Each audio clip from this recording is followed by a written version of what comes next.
Pero permítanme darle una introducción. Dicen que el tío de José estaba preocupado porque iba a viajar por primera vez en avión.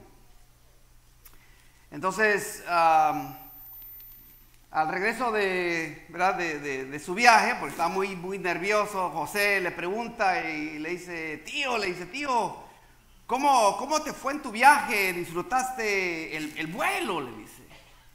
Entonces le dice el tío de José, bueno, le dice, a principio me sentí bien nervioso porque no estaba seguro de que el avión despejara, pero cuando el avión estaba a punto de despejar, suspendí mi cuerpo en el aire, dice, por las manos y los pies para aligerar un poco el peso. ¿Y sabes qué? Le dice, el avión despejó, le dice. Entonces José le dice, ay, pero tío, no debiste haber hecho eso, le dice, no era necesario. Le dice, no, claro que era necesario. Es más, mira, fíjate que cuando venía de regreso, iba a despejar otra vez, que suspendo mi cuerpo en el aire. ¿Y sabes qué? Le dice, despejó de nuevo, le dice, ¿verdad? Y eso es lo que a veces nosotros hacemos en el Señor. Que el Señor nos lleva en sus manos y nosotros de alguna manera de vez en cuando queremos ayudarle con el peso de nuestra vida. A manera de introducción hay dos cosas que debemos entender antes, ¿verdad? de ver el pasaje que vamos a ver. Pero es muy importante recordar que primero debemos entender quiénes componían la audiencia o digamos los lectores originales de esta primera carta. ¿Sí? También es importante entender la situación original de los hermanos a los cuales este escritor les escribe esta preciosa carta. Es muy importante. O sea, entender la situación, cuál era la audiencia, quiénes eran los lectores originales. Lo segundo que debemos mantener en mente es quién es el escritor de la carta. Porque eso de alguna manera nos da una pauta, nos da una idea de qué se trata, cuáles eran las preocupaciones de este digamos, escritor de la escritura. Entonces, vamos a ver en 1 Pedro capítulo 1, y antes de leer la palabra de Dios, vamos a pedirle al Espíritu Santo que nos ayude a escudriñar su palabra. Entonces, ahí en 1 Pedro capítulo 1, vemos que esta carta fue originalmente dirigida a un grupo de judíos cristianos que vivían en Ponto, Galacia, Capadocia, Asia y Bitinia. Era una región en lo que ahora le llamamos, digamos, Turquía, en la parte este de Turquía, lo que hoy es Turquía. Y entonces esta carta es enviada a ellos. Y es evidente porque en 1 Pedro 1, capítulo 1, versículo 1 y 2 dice, esta versión dice así, dice, Pedro, apóstol de Jesucristo, a los expatriados de la dispersión en el Ponto, Galacia, Capadocia, Asia y Bitinia, dice esta versión, elegidos según el previo conocimiento de Dios Padre por la obra santificadora del Espíritu, para obedecer a Jesucristo y ser rociados con su sangre, que la gracia y la paz sean multiplicadas a ustedes. ¿Sí?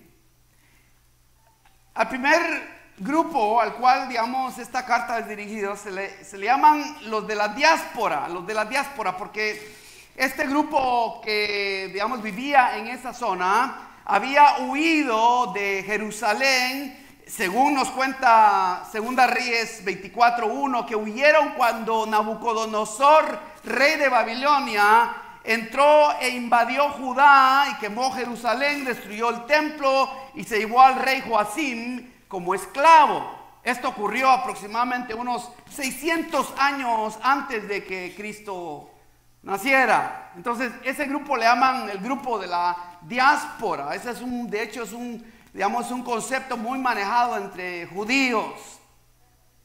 Diáspora es una palabra en griego que significa la dispersión. Por eso es que, digamos, esta versión, por lo menos esta versión, dice ahí precisamente de que la carta está dirigida a los de la dispersión, o sea, los de la diáspora. Y muchos de los judíos de esta generación huyeron, ¿verdad?, a Ponto, a Galacia, a Capadocia, a Asia y Bitinia. Eran, digamos, ciudades no tan lejanas, digamos, cada una de esas ciudades estaba aproximadamente a unos 25 a 50 millas una de la otra. Así que era digamos, un centro en el cual había un intercambio de judíos, quienes eventualmente conocieron a Cristo Jesús, pero efectivamente ellos eran judíos cristianos, ¿sí? Ellos habían llegado ahí, verán, muchas generaciones antes y construyeron negocios, casas y de hecho ni sinagogas donde podían reunirse. Puede ser que un número de ellos se convirtió en Jerusalén cuando el Espíritu Santo fue derramado sobre la iglesia, tal como lo dice Hechos 2 en el día del Pentecostés, ¿sí? Pedro nos da una cita, digamos, una pista muy evidente que está escribiendo a estos judíos expatriados, ¿verdad? Si vamos al capítulo 2, por favor, vayamos al capítulo 2 y vamos a ver el capítulo 2, versículos 11 y 12. Dice, noten, le dice: amados, les ruego como a extranjeros y peregrinos, o sea, expatriados, inmigrantes por la diáspora, que se abstengan de las pasiones carnales que combaten contra el alma. El 12 dice: mantengan entre los gentiles, noten, ¿sí?, su conducta o una conducta irreprochable, a fin de que en aquello que les calumnian como malhechores, ellos por razón de las buenas obras de ustedes, al considerarlas, glorifiquen a Dios en el día de la visitación, es decir, en el día del juicio, cuando, como dice Isaías 10:3, que un día Dios va a juzgar a todas las naciones. Entonces él está diciendo que deben conducirse de manera que en lugar, digamos, de blasfemar contra la fe de ellos puedan, la gente, es decir, los gentiles que rodeaban a estas comunidades judías cristianas, pudiesen, digamos, decir: wow, esos judíos cristianos sí que son, verán, muy cabales y muy correctos, ¿sí? El segundo grupo se les llama los expatriados, los cuales habían huido de Jerusalén después de que Saulo autorizara el apedreamiento de Esteban en Hechos 7, ustedes se acordarán, ¿sí? O sea, era un grupo de hermanos que se habían convertido en Jerusalén, que habían estado, digamos, activos en la iglesia de Jerusalén, pero salieron huyendo después de que Saulo andaba encarcelando a los cristianos. Ese era el otro grupo de la diáspora. Por eso aquí se les llama, Pedro les llama los expatriados, ¿sí? Pero poco tiempo después, ¿verdad?, de que ellos salen, digamos, en Hechos 7 dice, y luego leemos en Hechos 8:4, dice que los que habían sido esparcidos iban predicando la palabra de Dios. O sea, no perdieron el tiempo. Aunque habían, digamos, huido de Jerusalén por la persecución, ellos iban compartiendo el evangelio a toda persona que los escuchaba. Y por esta razón muchos de los judíos que vivían en esta zona, o sea, en Ponto, Galacia, Capadocia, Asia y Bitinia, se convirtieron en el Pentecostés, pero también muchos de ellos se convirtieron por el testimonio de los que habían huido unos años antes de Jerusalén, después de que Saulo andaba persiguiendo la iglesia, ¿sí? Estos son los dos grupos. Y estoy seguro que el escritor conocía a algunos de ellos, conocía personalmente a algunos de ellos que tal vez habían sido miembros en la iglesia de Jerusalén y que ahora vivían al norte, allá al norte, en Turquía, lo que hoy es Turquía, y les está de alguna manera enviando una carta para recordarles el amor de Dios y cómo deben comportarse de igual manera. Pero como dije antes, no solo es importante saber a qué comunidad o a quién se le está escribiendo la carta, pero también es importante saber quién escribió la carta, quién es el escritor, ¿sí? El texto que vamos a estudiar hoy fue inspirado por el Espíritu Santo, ¿verdad? Porque después de todo, Él realmente es el autor, ¿verdad? De todo. Él es el autor, pero se escribió por la pluma del apóstol Pedro, tal como dice 1 Pedro 1:1, como ya antes leímos, ¿verdad? Fue Pedro digamos, pone su nombre, dice: yo, Pedro, el apóstol, le dice, ¿sí?, a la iglesia que está en estas ciudades. Lo que sabemos de Pedro, de hecho, lo leemos, ¿verdad? Leemos el recuento de Pedro acerca, o sea, a través de los ojos de otros que escribieron de él. Porque Pedro no escribe una autobiografía, ni Jesús mismo la escribe. Pedro no escribe acerca de sí mismo. Otros testifican, así como de Jesús, también de Pedro, ¿se dan cuenta? Entonces, a Pedro lo conocemos por el testimonio de otros, no por su propio testimonio, porque Pedro no cuenta mucho su historia. Son otros que cuentan de él. Entonces, al leer, digamos, los otros recuentos, ¿verdad?, de la Biblia, del Nuevo Testamento, nos damos cuenta que Pedro era un hombre rudo, quien bajo el discipulado del Señor Jesús y el bautismo del Espíritu Santo en el día de Pentecostés, llegó eventualmente a ser un ejemplar apóstol. Pero no empezó así. No. ¿Quién era Pedro antes de llegar a ser este magistral apóstol? Que ahora, ¿verdad?, cuando hablamos de Pedro decimos, ¡ay, el apóstol! ¿Verdad? El apóstol Pedro, ¿verdad?, lo mencionamos con mucha reverencia. Pero ¿quién era este? ¿Cómo llegó a ser este magistral apóstol? Bueno, Pedro era tan osado, o sea, tan atrevido, que se atrevió a reprender a Jesús, ¿verdad?, por lo menos una vez. Fíjense. O sea, ¿quién de ustedes se atrevería a reprender a Dios? Pedro lo hizo. Al Dios encarnado, ¿sí? Notamos también que Jesús reprendió a Pedro más que a los otros apóstoles. Aunque reprendió a todos, pero a Pedro más que a otros. Sí, ya vamos dando cuenta, ¿verdad?, quién era el escritor o quién había sido. En una ocasión Pedro fue llamado Satanás por Jesús. Imagínense ustedes. ¿Le gustaría ese apodo a usted? ¿Sí? Asimismo, Pedro negó a Jesús más que los otros apóstoles. O sea, cuando Pedro le metía la pata a la gasolina, se la metía toda. O sea, iba con todo. Pedro no tenía, ¿verdad?, ningún filtro para hablar, digamos, no se detenía. Él, ¿verdad?, decía lo que sentía y lo que pensaba sin disculparse con nadie. Y a pesar de sus efectos, Pedro era más osado que los demás discípulos, sí. Porque confesó a Jesús con más claridad y de nuevo. Cuando Jesús preguntó, ¿y ustedes quién dice que soy? Pedro le dijo, tú eres el Hijo del Dios viviente, le dice. ¿Sí? O sea, Pedro era también atrevido. Así como hacía bien, ¿verdad?, mal las cosas con todo su corazón, así también hacía bien las cosas con todo su corazón. Tal vez algunos de nosotros podemos identificarnos con Pedro, ¿verdad? Cuando éramos pecadores profesionales, ¿verdad? De todo le metíamos a mano, ¿sí? Quiera Dios que ahora seamos cristianos profesionales. Que entremos con todas las ganas, con todo el esfuerzo para Cristo Jesús, ¿sí? Con el mismo esfuerzo, el mismo de nuevo.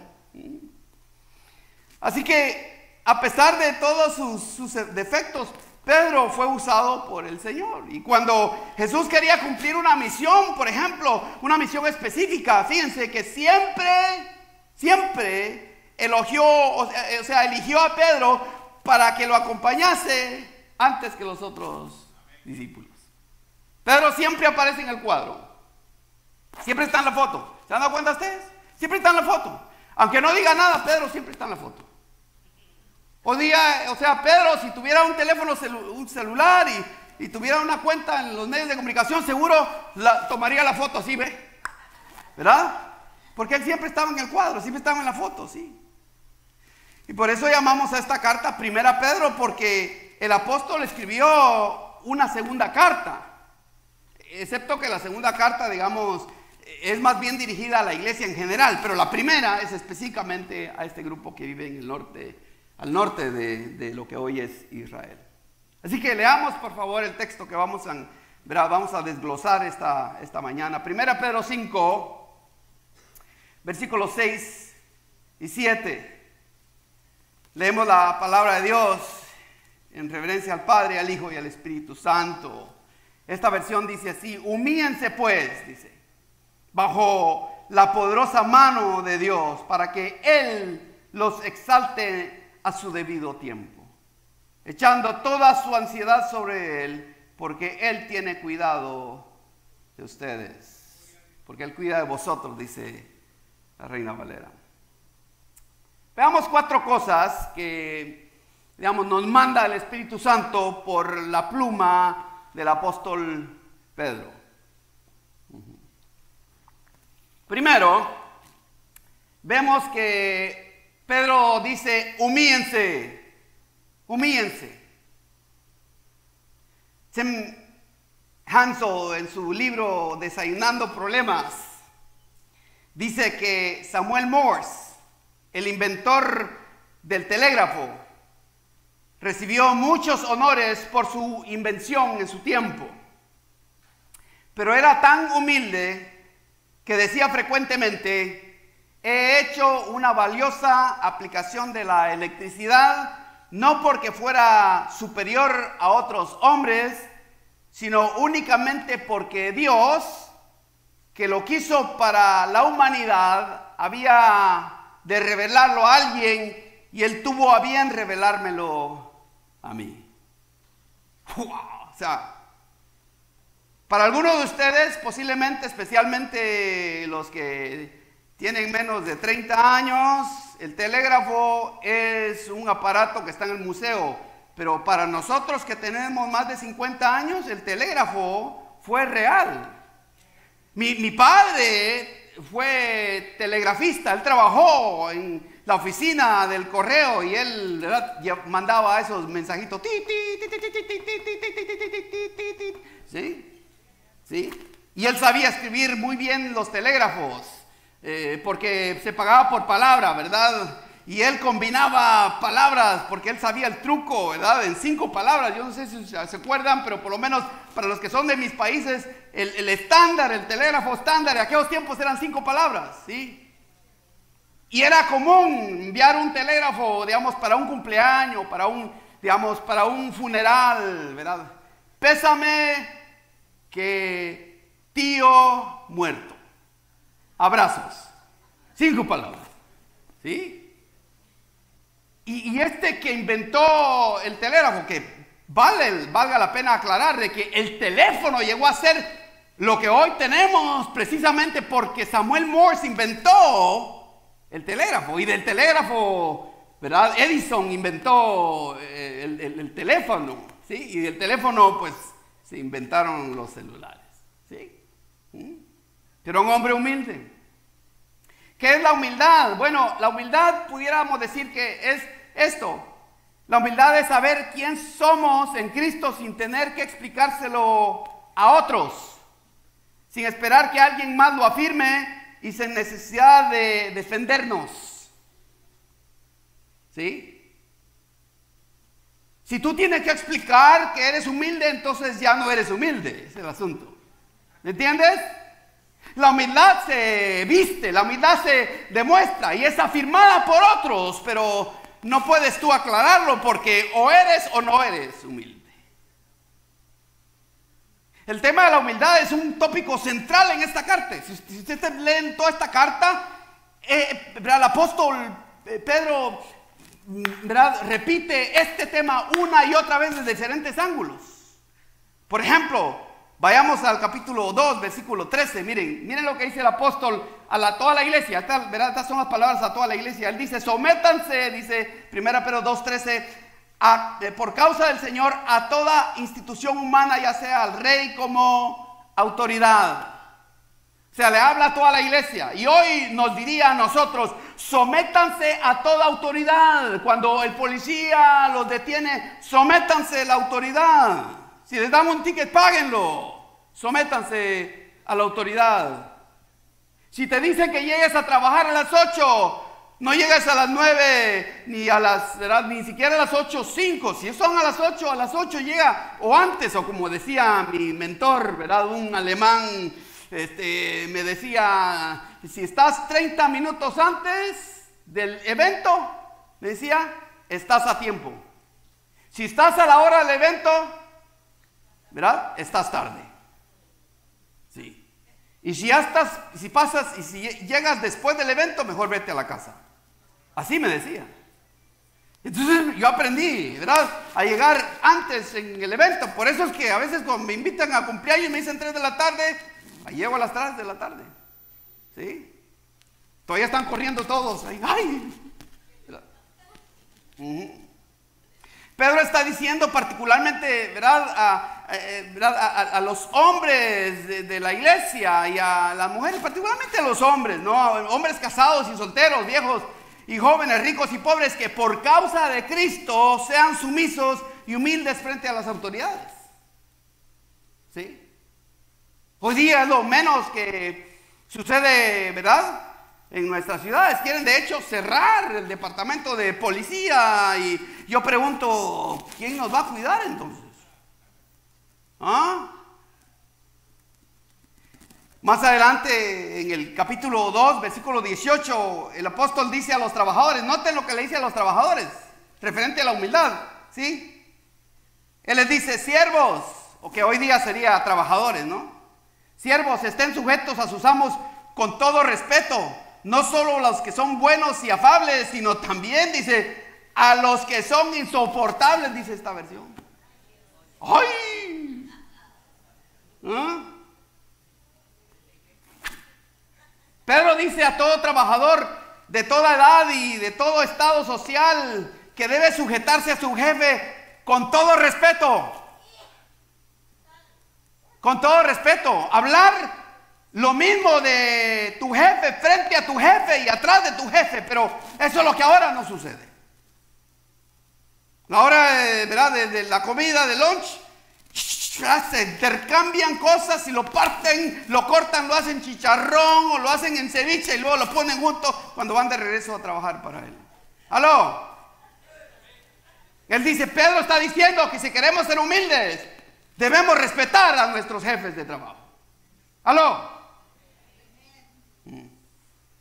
Y mucho más si tú eres el jefe de trabajo, ¿verdad?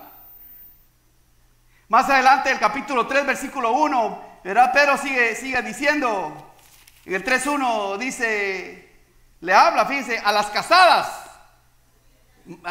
de más edad, o sea, a las hermanas, no quiero decir viejitas, porque ahora hasta se ofenden por eso.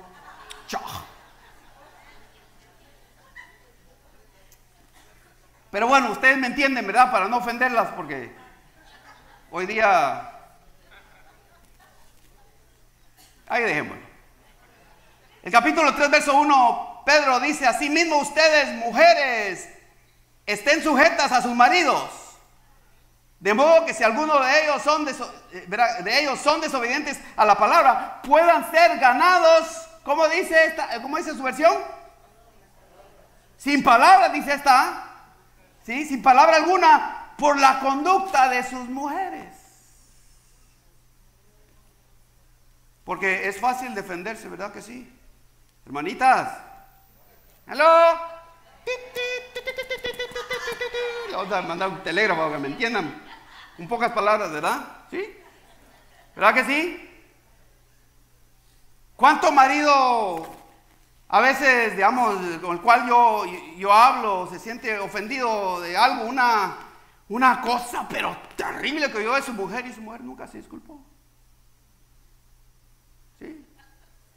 El divorcio no empieza cuando ya está, como dicen, en las rocas, ¿verdad? Cuando ya estás siendo somatado por las olas. El divorcio empieza con cada vez que tú no te humillas, amada hermana casada. ¿Aló? No dice divórciense si son desobedientes a la palabra, sino sométanse precisamente porque son desobedientes a la palabra. ¿Quieres tú ser humilde? Ahí está una parte de la receta. Está diciendo que la mejor persuasión de una mujer casada para ganarse a su marido incrédulo es conducirse, fíjense, como si le está sirviendo a Cristo mismo con toda humildad. ¿Cómo le servirías tú a Cristo? ¿Vendrías tú así, verdad, bien ligeramente? ¿Sí? Ya, Jesús, es que no venimos así, ¿no es cierto? No venimos arrogantemente, venimos sencillamente y humildemente a Él, ¿verdad? Con reverencia y temor, ¿verdad que sí? La palabra está diciendo de que si tú quieres ser una mujer casada humilde, debes servir a tu marido con humildad, sometiéndote a Él. Bendito Señor. ¿Sí? Y dice, en lugar de enviar señales de humo, en lugar de darle ese discurso, ¿verdad? Una mejor predicación que el pastor, porque, ¿verdad? A veces les agarra pulpinitis, ¿verdad? Se ponen el púlpito y se ponen a predicarle al marido, ¿sí? Y se convierten así en el charrero o Espíritu Santo y quieren de alguna manera que ellos, ¿verdad? Que a través de sus palabras él entienda. Y le dice, es que tú no me entiendes, le dice. Y algunos hasta dicen, y mira, y la palabra de Dios dice, ¿verdad? Grita tanto que no se le entiende. Y lo poco que se le entiende lo dice mal. ¿Ah? ¿Sí? ¡Wow! O sea, este tema de la humildad es muy central en esta carta. ¿Sí? En otras palabras, debemos servirnos unos a otros. Ahora ustedes dirán, pero ¿y dónde están los demás? ¿Acaso son las mujeres casadas? No, espérense. Tranquilos.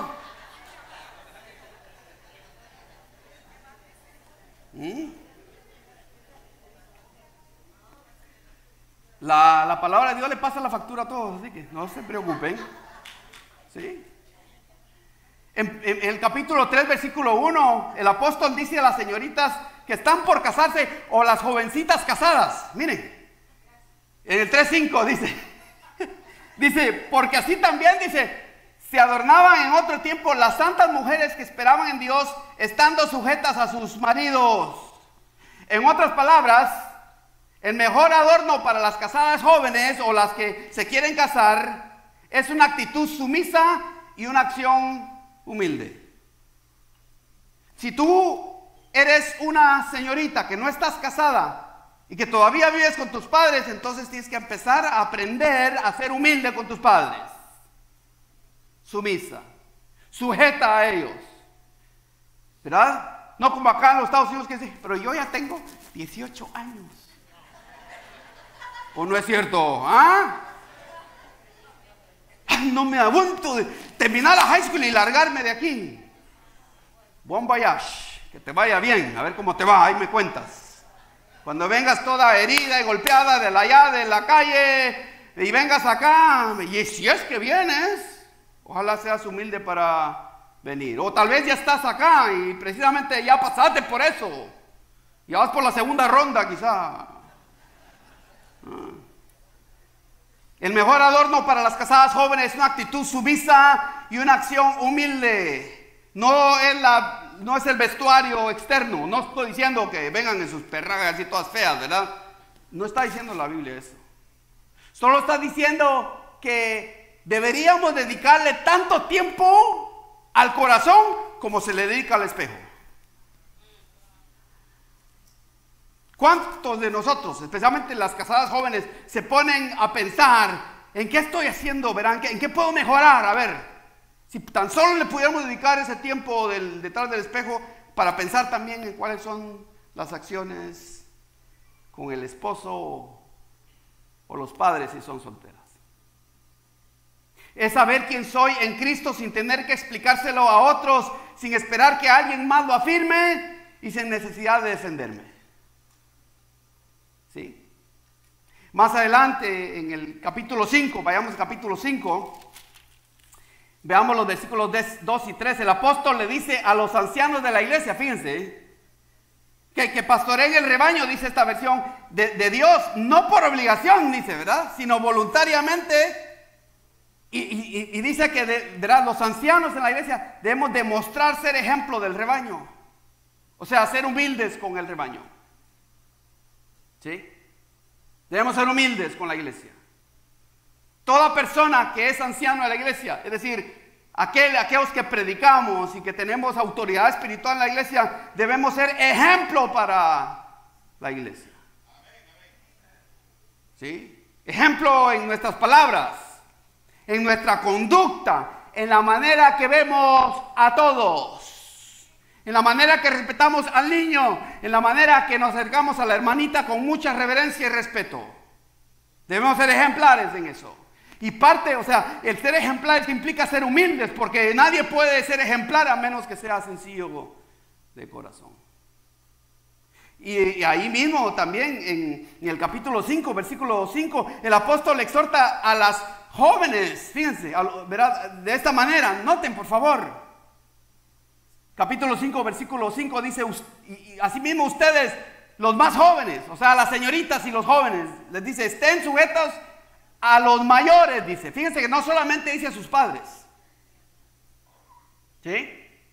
Dice a los mayores. Y todos revístanse, o sea, todos, no solamente las señoritas y los jóvenes, pero todos revístanse de humildad en su trato mutuo, porque Dios resiste a los soberbios, pero da gracia a los humildes. Parte de tener una relación vital con Dios es tener una actitud de humildad en todo momento. Saber, es decir, saber quiénes somos sin necesidad de tenerlo que explicar. Lo opuesto de la humildad es el orgullo, ¿verdad que sí?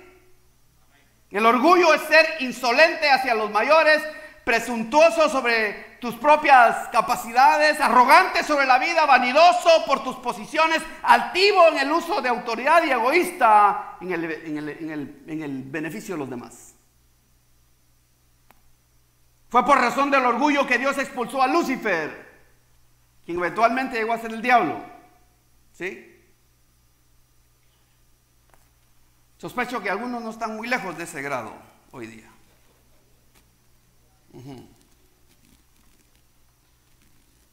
Fue por el orgullo que Dios sacó a Adán y a Eva del paraíso. Fue por el orgullo que Dios le quitó la corona al rey Saúl. Fue por el orgullo que el gigante Goliat murió a manos de un adolescente.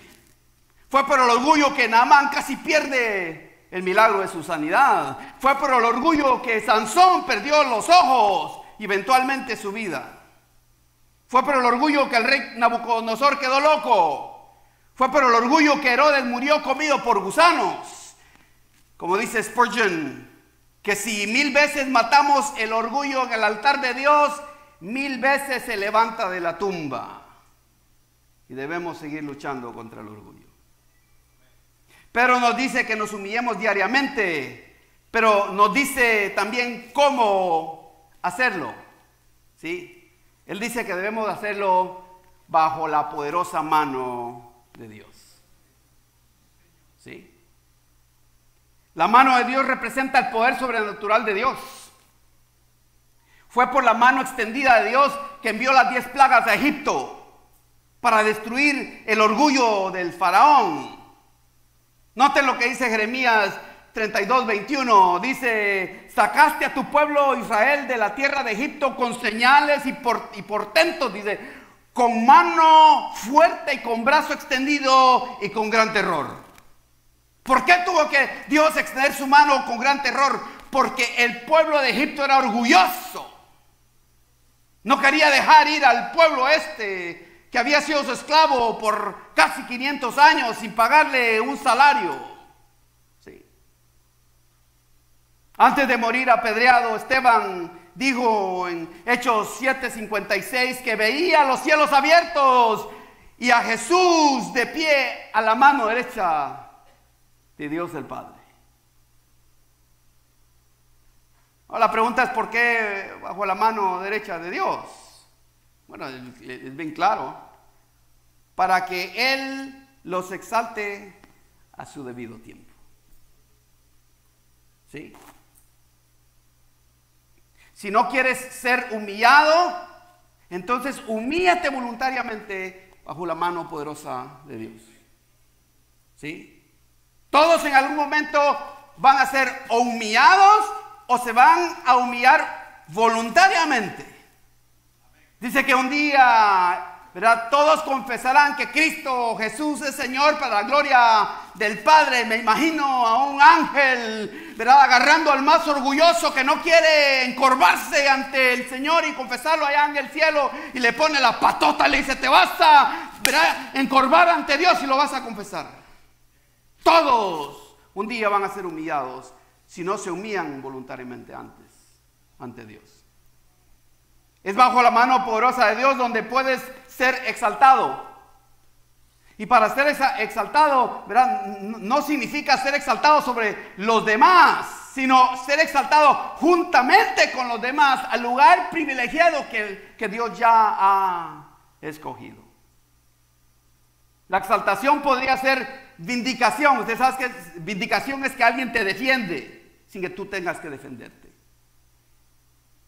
Que Dios te defienda de una acusación o que tus acusadores queden como mentirosos si eres humilde en no defenderte. Porque en el momento en que nosotros empezamos a defendernos, perdemos la humildad. Ese es el problema. La exaltación podría ser vivir una vida plena y larga. Vivir en paz, perenne, mientras que tus burladores viven en pleitos y dolores interminables. La exaltación puede ser que Dios traiga a tu camino a una persona del sexo opuesto que te ame con todos tus defectos y que ame a Dios más que a tus virtudes. Y no que te andes buscando tú el que llena, ¿verdad?, tus medidas, sino que sea Dios quien te mande a esa persona. Por eso Efesios 1:3 dice: bendito sea el Dios y Padre de nuestro Señor Jesucristo, que nos ha bendecido con toda bendición espiritual en los lugares celestiales en Cristo Jesús. O sea, Dios ama, fíjense, tanto al cristiano humilde, lo ama tanto que lo ve sentado en lugares celestiales, juntamente con su Hijo Jesucristo. O sea, ¿dónde estamos sentados ahorita? A ver, ¿dónde estamos sentados ahorita? Estamos, primero lugar estamos sentados acá, ¿no es cierto? ¿Aló? ¿Dónde está sentado usted? Aquí, ¿vale? Aquí en la iglesia. Pero juntamente al mismo tiempo Dios nos ve sentados juntamente con Cristo Jesús en los cielos.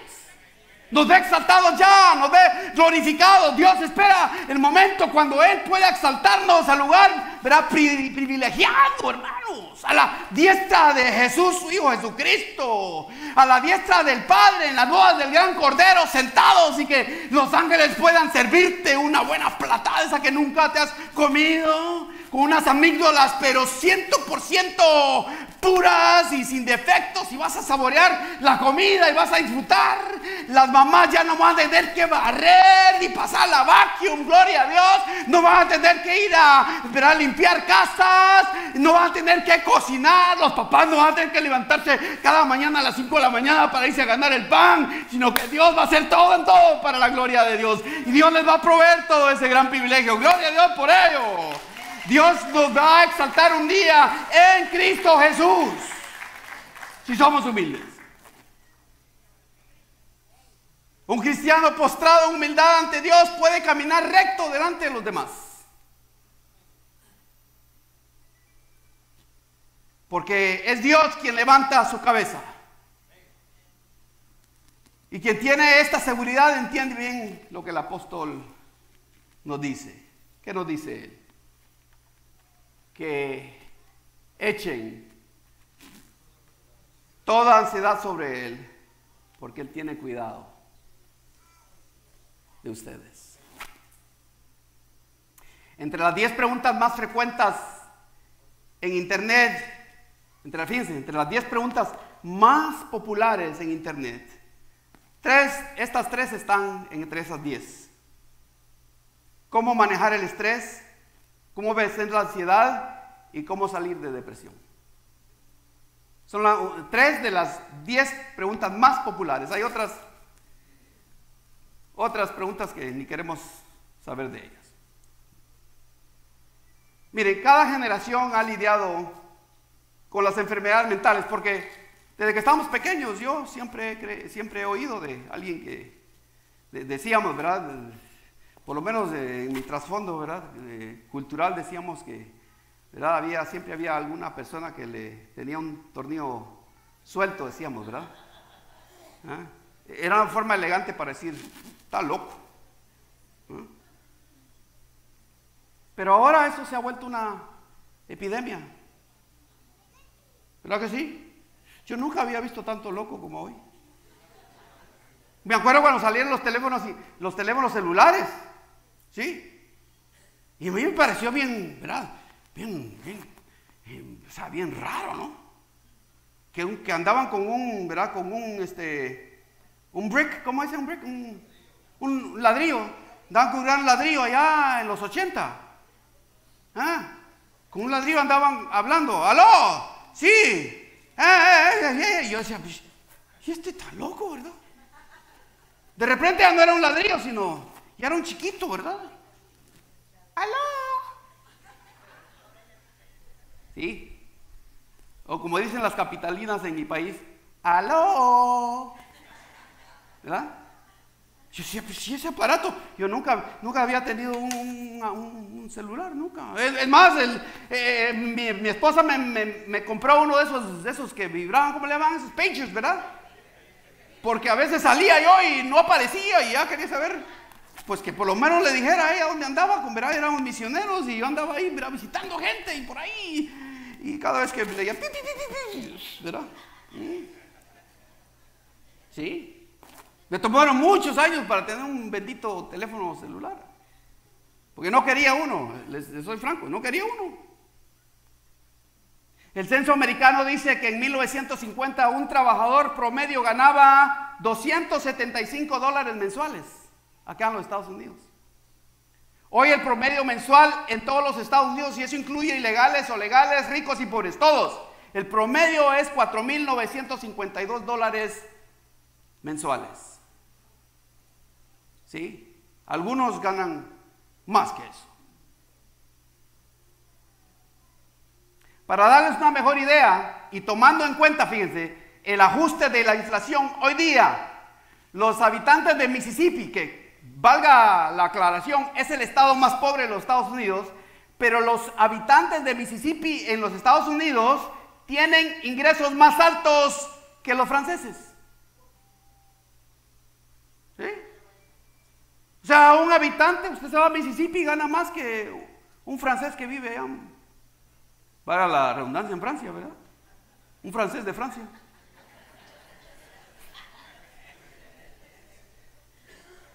Vivimos más tiempo, tenemos más tiempo libre, especialmente en este país. Viajamos de forma más económica. La mortalidad infantil se ha reducido a la mitad. La calidad del aire y el agua ha mejorado enormemente. Los autos son mucho mejores y mucho más seguros. Las casas y apartamentos son mucho más grandes y cómodas. El número de personas heridas o muertas en el trabajo se ha desplomado. Hemos logrado avances reales contra el racismo en las últimas décadas.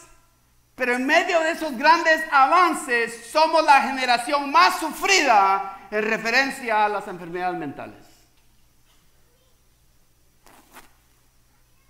Estamos en un tiempo en el cual tenemos todo y actuamos como si no tenemos nada. Podemos reír y alegrarnos la vida, pero andamos cabizbajos, llorando y lamentando. Hoy los muchachos que pueden casarse pueden vivir mucho mejor que cuando yo me casé en los 80, vaya. Que no tenían ni para llevar a mi mujer a lo que iba a decir mi esposa, vaya, para la luna de miel. Si no es porque alguien recogió ahí una plata y nos fuimos aquí al otro lado de la frontera ahí unos días. Con una llanta ponchada y así íbamos en todo el camino. ¿Y saben qué? Y así regresamos también. Porque no teníamos dinero ni para reparar el neumático. Pero yo les aseguro, mis hermanos, bendito el Señor y su santa palabra, que el Señor me ha dado felicidad mucho más allá de lo que había soñado. No por razón de mi pobreza, sino porque Él ha sido bueno y mucho más bueno y excelente de lo que yo había alguna vez sospechado, hermanos. No voy a pretender tener todas las respuestas para estos males, hermanos. Pero la palabra de Dios sí tiene la respuesta. No hagamos como el tío de José cuando subió al avión por primera vez. Una vez que entregas tu vida a Cristo Jesús, tienes que aprender a poner todo tu peso en Dios, porque Él desea cuidar de ti. Te invita a rodar todas tus ansiedades sobre Él, porque Él cuida de ti. Él quiere cuidar de ti. Y además hay cargas que solo Dios puede llevarlas, que no se pueden soportar. ¿Quieres vencer la preocupación? ¿Quieres vencer la ansiedad? ¿Quieres vencer el estrés? ¿Quieres vencer la depresión? Entonces te recuerdo de nuevo las preciosas palabras del apóstol Pedro que dice: humíllense pues bajo la poderosa mano de Dios, para que Él los exalte a su debido tiempo, echando toda su ansiedad sobre Él, porque Él tiene cuidado de ustedes.